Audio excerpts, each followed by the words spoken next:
Assalamualaikum warahmatullahi wabarakatuh. Perkenalkan, nama saya Bella Nurmaida. Saya adalah salah satu mahasiswa Universitas Pasundan Bandung dengan NPM 1840102008. Di sini saya akan menjelaskan salah satu materi tentang mata kuliah manajemen sumber daya manusia, yaitu standar kinerja dan review standar kinerja. Yang pertama akan saya bahas yaitu tentang standar kinerja. Apa sih standar kinerja itu? Standar kinerja adalah tentang pernyataan tertulis yang menjelaskan deskripsi tugas dan ketepatan waktu atau target waktu serta indikator keberhasilan kerja karyawan yang ditetapkan perusahaan kepada karyawannya untuk membantu proses kerja dan sebagai acuan penilaian. Yang selanjutnya itu apa sih tujuan kinerja ini? Tujuan dari standar kinerja ini, tujuannya itu ada 7. Yang pertama itu untuk meningkatkan kinerja secara berkelanjutan. Lalu yang kedua yaitu untuk mendorong perubahan yang lebih berorientasi kerja. Yang ketiga yaitu untuk meningkatkan motivasi dan komitmen karyawan. Yang keempat yaitu untuk mendorong karyawan untuk mengembangkan kinerjanya. Yang kelima yaitu untuk membangun hubungan terbuka antara karyawan dengan manajernya. Yang keenam yaitu untuk membangun kesepakatan sasaran, yaitu seperti target kerja. Dan yang terakhir untuk mengapresiasi atau untuk menghargai dan mempertahankan karyawan yang berprestasi dan berkualitas. Lalu selanjutnya, apa sih itu kriteria kinerja? Kriteria kinerja itu ada 4. Yang pertama itu yaitu bertanggung jawab pribadi yang tinggi, memiliki tanggung jawab pribadi yang tinggi.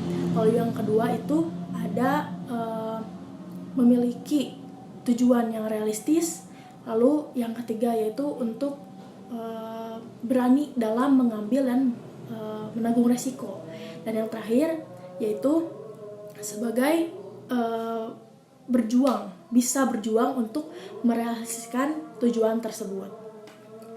Selanjutnya saya akan menjelaskan tentang bagaimana materi. Materi yang selanjutnya akan saya bahas yaitu tentang review standar kerja. Dalam setiap perusahaan, kinerja karyawan itu menjadi elemen penting karena dapat menentukan produktivitas dan kualitas. Namun, tiap orang memiliki pandangan yang berbeda-beda dalam menilai seseorang atau menilai kinerja seseorang. Dalam perbedaan tersebut, perlu adanya standar tersusun yang disepakati bersama sebagai kriteria seperti itu yang biasa disebut sebagai penilaian kinerja.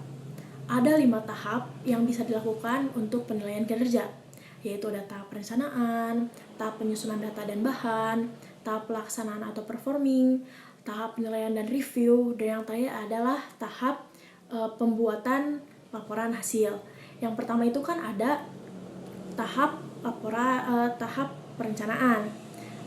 Dalam tahap ini perusahaan itu wajib dalam menentukan sistem dan metode penilaian kinerja mana yang akan dipakai. Lalu tahap 2 yaitu ada penyusunan data dan bahan. Jadi data-data yang terkait seperti laporan kerja, catatan perusahaan, hingga data-data penunjang lainnya harus disiapkan. Bahan yang akan dibuat pun harus dimasukkan standar kinerja yang tersusun, terstruktur, lalu realistis, tidak rumit, dan memiliki nilai. Lalu yang selanjutnya yaitu ada tahap pelaksanaan atau performing.